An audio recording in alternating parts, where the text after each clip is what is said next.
The first warning came as a whisper across the void. It wasn't dramatic. It didn't arrive with thunderous music or a glowing ultimatum carved into the hulls of ships. It was a simple data packet, transmitted on every known frequency and several unknown ones, translated flawlessly into the Empire's official language and all recognized dialects. Terran space begins here. Trespassing guarantees death. Turn back. The Imperial Exploration Armada paused at the edge of the marked region, its formation of obsidian-black warships drifting in perfect geometric harmony. Admiral Corthan Val, veteran of 6 expansion campaigns and the subjugation of 3 star nations, stared at the message projected above his command dais. Then he laughed. Humans were a rumor, a footnote, a species that had crawled out of a forgotten spiral arm, noisy on subspace channels, aggressively territorial despite controlling almost nothing of strategic value. They were not members of the Empire. They did not pay tribute. They did not attend the Galactic Conclave. They were irrelevant. Log the message, Corthan said, mandibles flexing in amusement. Mark it as psychological deterrence. Proceed. The Armada advanced.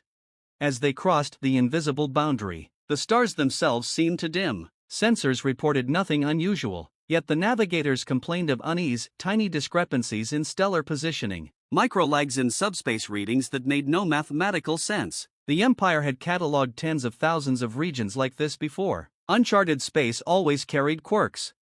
Then the second warning came. This time, it wasn't a message, it was absence. One moment, the scout frigate Vigilant Claw was gliding ahead of the formation. The next, it simply wasn't there. No explosion, no debris, no energy spike, just a sudden hole in the tactical display where a ship and its crew of 800 had been. Sensor error, Corthan snapped. Negative, replied the tactical officer, his voice tight. All systems confirm loss. The ship ceased.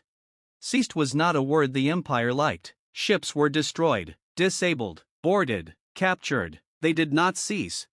Before Corthan could respond, the third warning arrived. A human face filled the central display.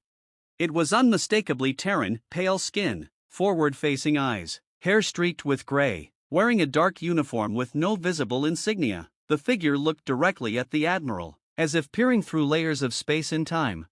You ignored the boundary, the human said calmly. You ignored the first warning. You've just received the second.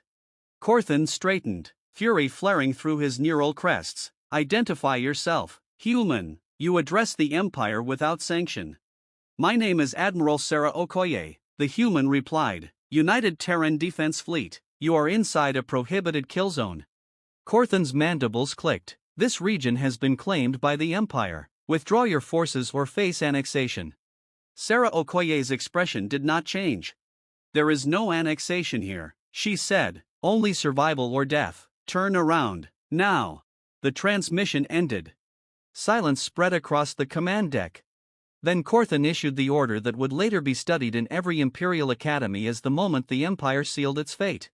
All ships, he said coldly, weapons free, advance at full power. The void answered. Space ruptured, not exploded, not folded, but opened. Human ships emerged without warning, not from hyperspace or subspace lanes, but as if reality itself had stepped aside to let them through. They were unlike anything Imperial databases contained, angular hulls layered with matte black armor, surfaces crawling with shifting light that defied targeting solutions. They did not form a neat battle line. They surrounded the Armada. Before Imperial gunners could lock on, half the fleet went dark, not destroyed, dead. Power cores collapsed into inert mass. Shields failed silently. Crews screamed as gravity reversed, then vanished entirely. Corthan watched in disbelief as one of his dread carriers fired a full plasma barrage at a human vessel less than 10,000 kilometers away. The shots never arrived. They curved, bent, slid around the target as if politely avoiding it before dissipating into nothing. Enemy countermeasures exceed, the tactical officer began.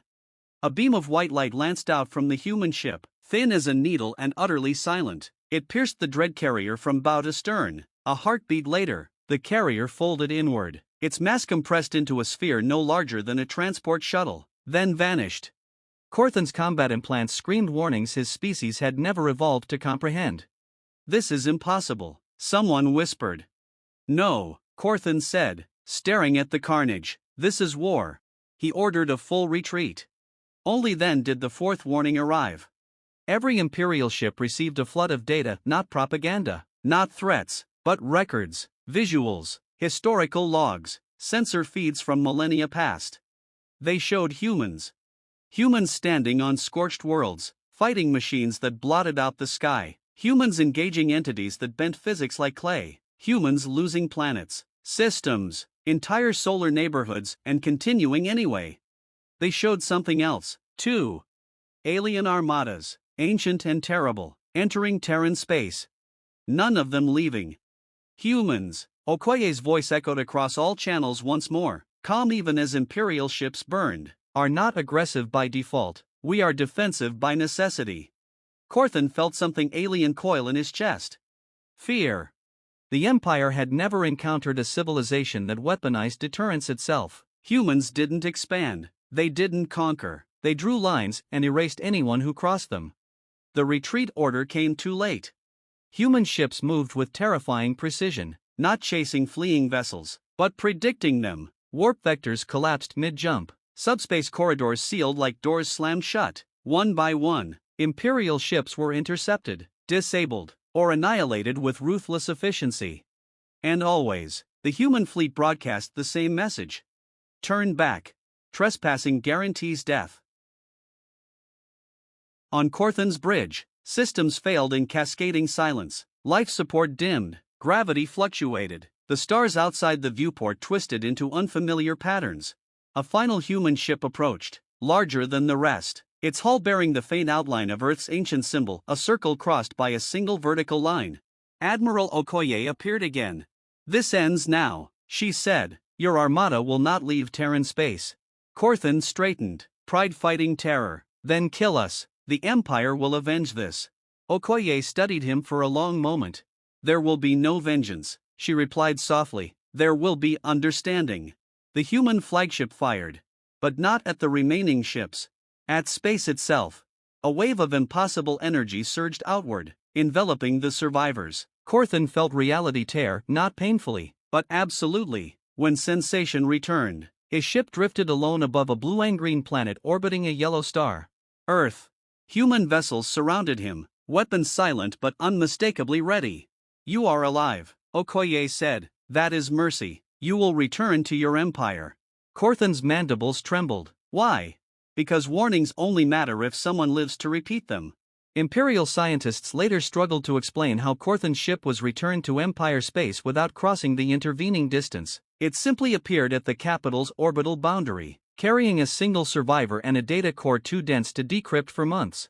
When they finally succeeded, the recordings spread like wildfire. They showed the destruction of the Armada, the power of Terran weapons, the calm, unshakable resolve of humanity. And the final message, embedded at every level of the data structure, impossible to erase. The Empire was warned. Trespassing into Terran territory guarantees death. For the first time in its history, the Empire redrew its star charts. Terran space was marked not in the color of conquest, but in black. And no Imperial ship ever crossed that line again.